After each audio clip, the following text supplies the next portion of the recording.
أكرمكم عند الله أتقاكم إن الله عليم خبير. Salawat bi Muhammad wa ali Muhammad. Assalamu alaikum wa rahmatullahi wa barakatuh. I begin by advising myself and all of you to adopt the taqwa and the piety of Allah as is the best of provisions. The verse that I chose for the discussion today, in the brief time that I have for these sermons, is from Surah Hujurat, chapter number 49 from the Holy Quran, a very, very famously recited ayat number 13, which God Almighty says, O mankind, we have created you from a male and a female, and made you nations and tribes so that you may identify yourselves with one another. The most honorable amongst you in the sight of God is the most pious of you. God is all-knowing and all-aware. If you look at this chapter number 49, from the very beginning, the discussions are, oh, those who believe, oh, those who have brought faith. Don't do this, oh, hold on to this, let go of these. And these exhortations are from the very beginning of chapter 49. But when you come to ayat number 13, you find the discussion changes from, oh, those who believe, or oh, those who have faith, to, oh, mankind. All of mankind is now all of a sudden is being addressed. Prior to this, only the believers were being addressed for particular things that God was trying to tell them. But after that moment, it's now a discussion which is for all of mankind. So, therefore, this is one of the proofs that this book, Quran, is not just limited to Muslims, because it has addresses for non-Muslims as well. Others are being addressed in this book, and this is one of those many occasions where God says, Ya ayyuhan nas. Therefore, this is for all of mankind. Yes, we always differentiate the fact that if it is all for all of mankind, why is it that it is exclusively for those who are the followers of the religion of Islam? Well, the fact is that only the followers of religion of Islam are going to go ahead and adopt the teachings that are mentioned in this book, because they are in line with the doctrine of Islam. This book is in line with their doctrine, and it has been mentioned to obligatory to adopt this book as code of conduct. And that's why you see Muslims follow with this book. But other than that, reality is that there are many addresses within this book which are to all of mankind, such as this address. It says, O mankind, we have created you from a single male and a single female. All of you have the single root that you return back to.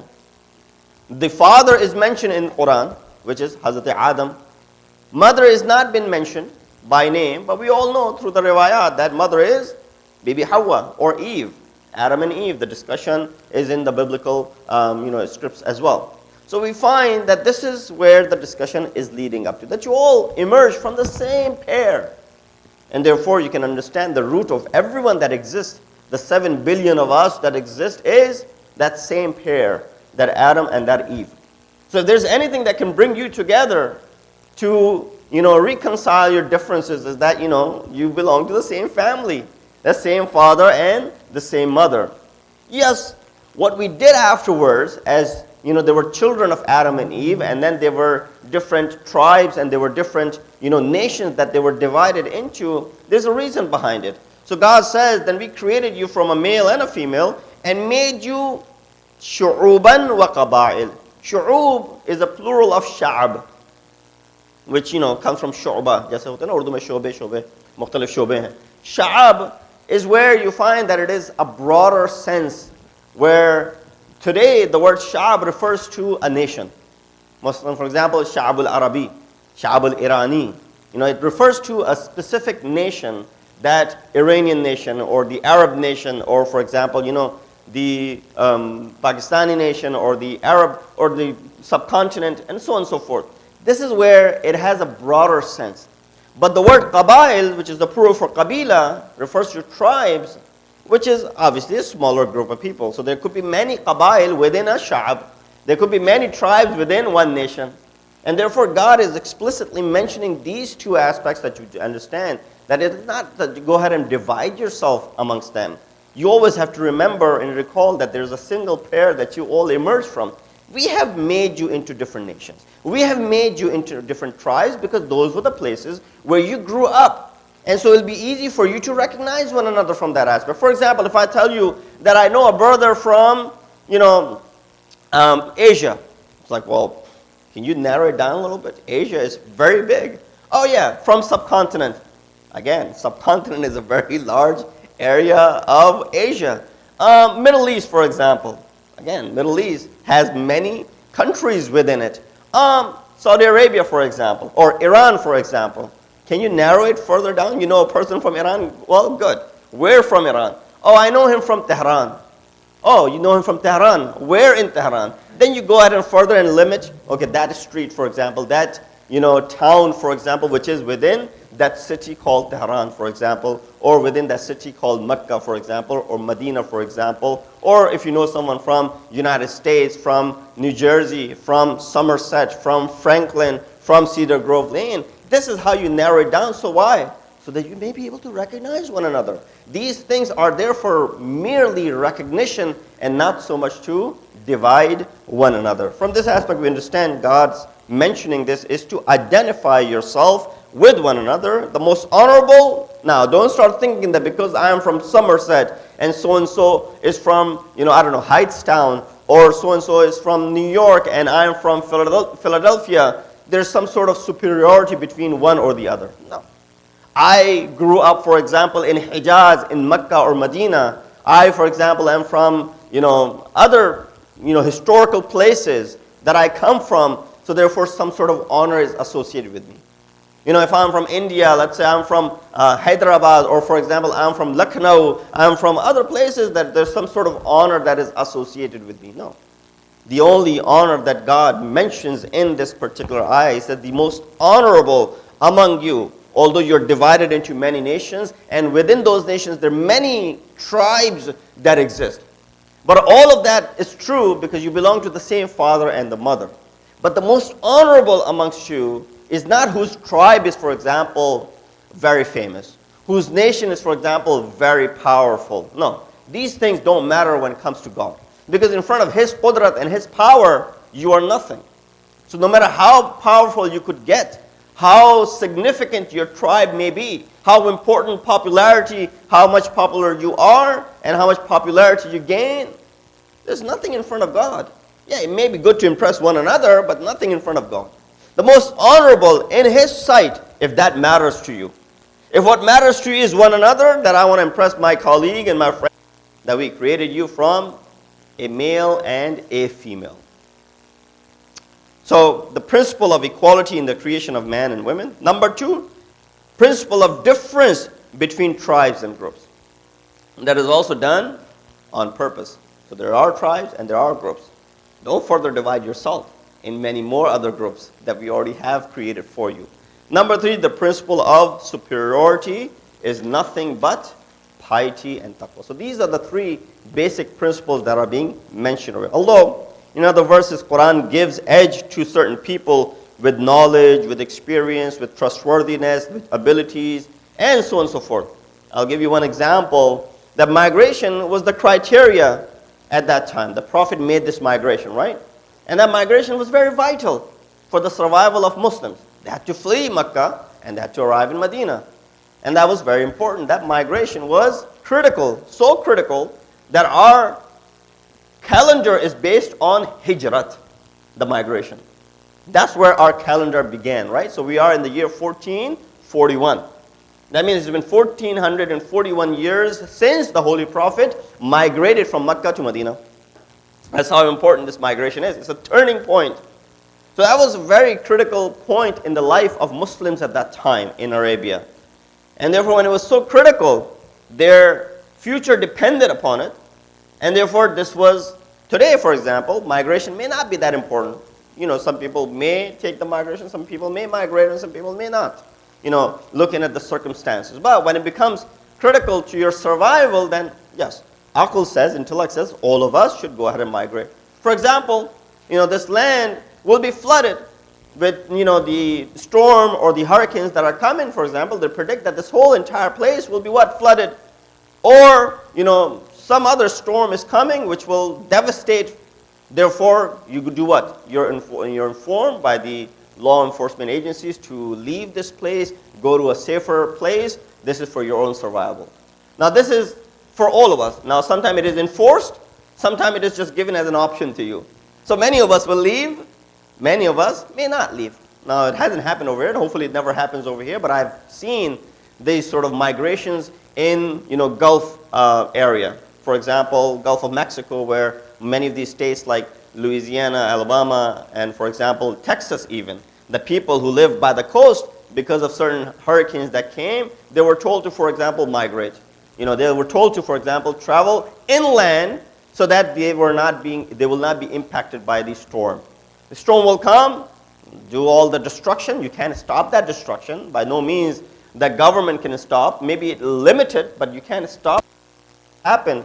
But at least you'll save your life. So go ahead and flee and save your life. So at that point, migration becomes what? Very important. Now look at this ayat with this background that I just created. Migration was criteria where God compared the two groups and their beliefs before and after migration.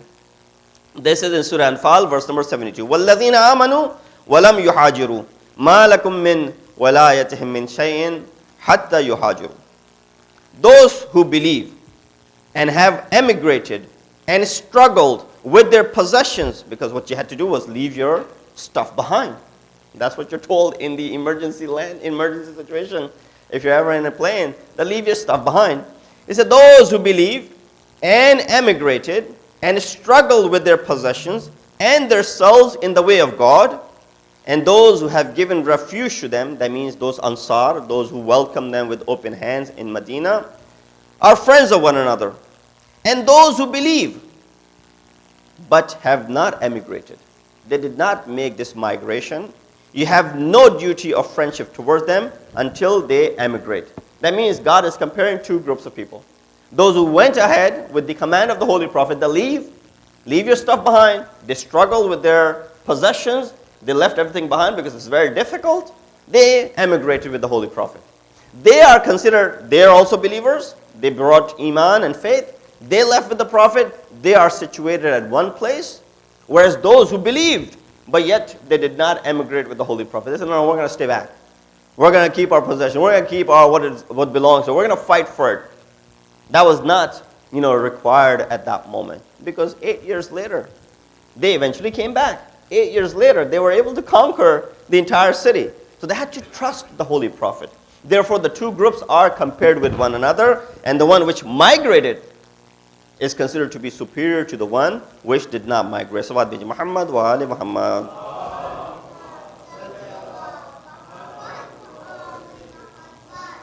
So we see that being a man or a woman or certain tribe or nation is not the matter of pride.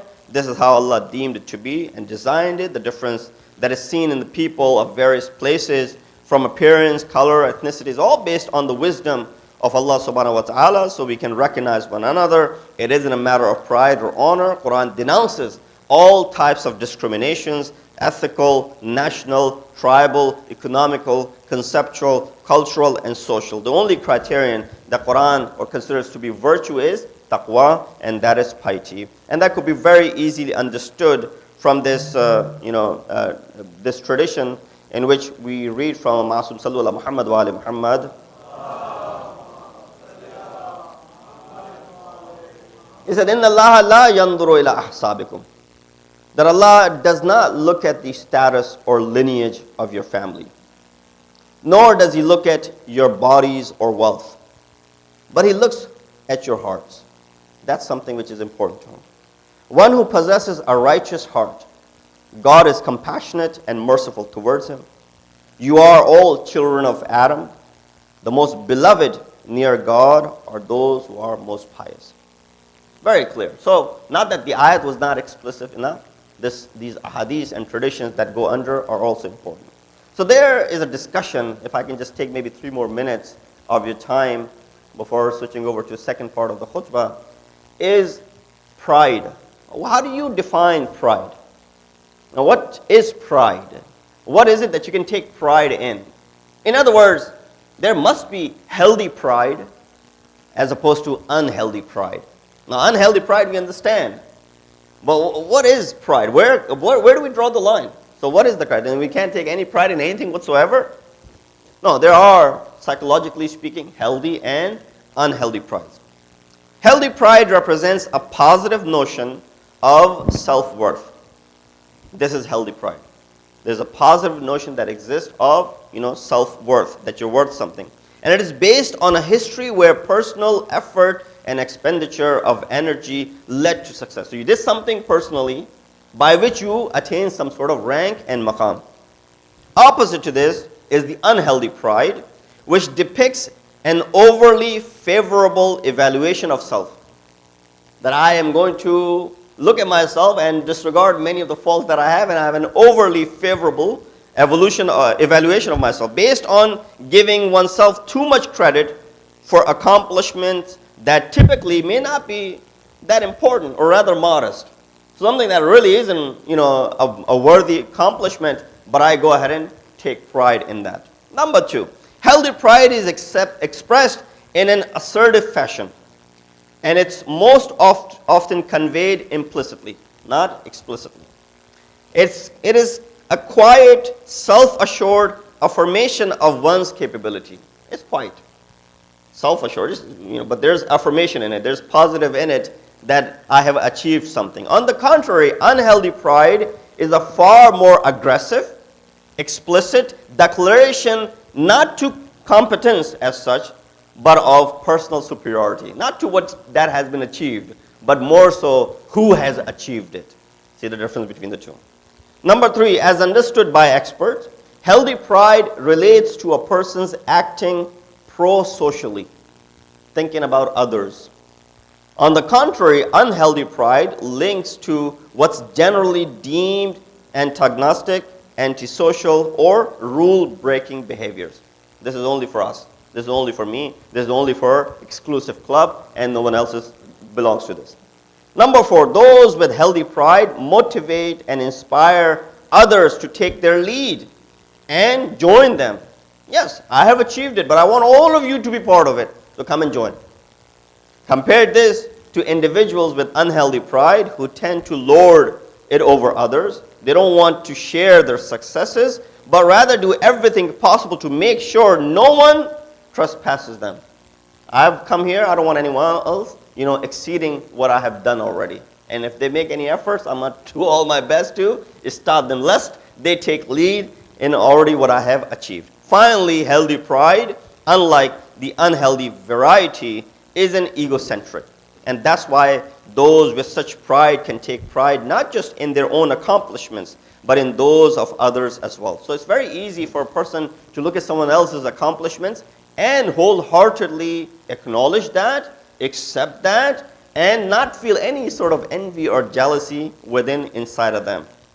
They can be proud of their children, their spouse, their parents, friends, students, anyone whom they identify as showing the ability to advance themselves or others by putting forth their best effort. So here we understand that there are two things. One is probably egocentric, related to oneself, more so that which has been achieved, rather than themselves projecting themselves at a picture or at a sphere, whereas the other healthy pride is where, yes, you are the achiever, you have achieved something, you have accomplished something, you are worthy of it, you do get all the accolades, but at the same time, the humility and humbleness is to go ahead and advance others alongside with you as well, and also to appreciate if someone else is progressing in that matter. So therefore, you're able to differentiate between two different prides that exist. One is healthy and the other one is unhealthy. Again, the healthy pride is where a person is modest, where a person is pious.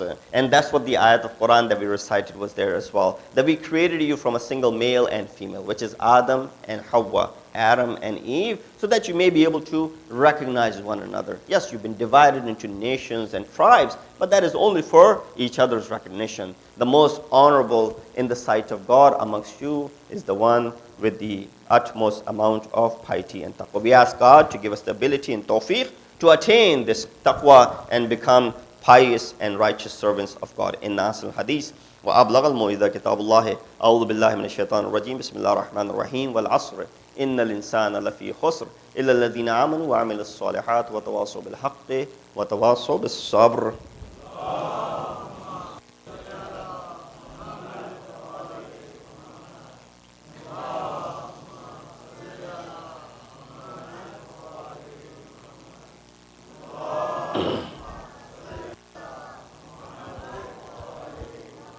بسم الله الرحمن الرحيم الحمد لله الذي لا إله إلا هو الحليم الكريم غافر الذنب وقابل التوب وهو الغفور الرحيم سبحان من سبقت رحمته وغضبه وبسط اليدين بالرحمة سبحان من لم يكلف نفسا إلا دون وسعها وعفى عن السيئات ولم يجاز بها سبحان من لا يزداد ولا معصي العباد إلا كرما وجودا ولا كثرة الذنوب إلا عفوا وصفا نشهد أن لا إله إلا هو لطوف للعباد بجوده والعباد المظلمين بحلمه ونشهد أن محمدا نبيه وحبيبه سيد المرسلين وشفيع المذنبين بعثه رحمة للعالمين ألا قد أمركم الله في محكم كتابه بالصلاة على نبيه وحبيبه فقال تعليما لكم وتشريفا للصفية إن الله وملائكته يصلون على النبي يا أيها الذين آمنوا صلوا عليه وسلموا تسليما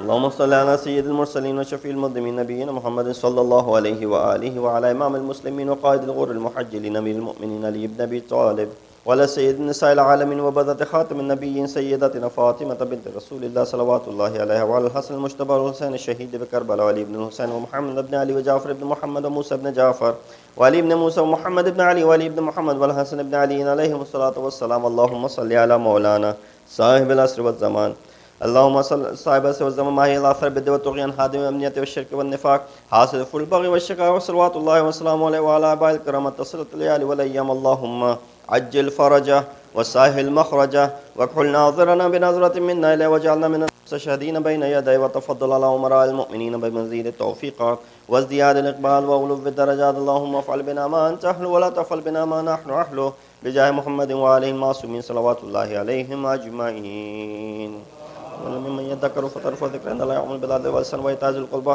وينهى عن الفحشاء والمنكر والبغي يعظكم لعلكم تذكرون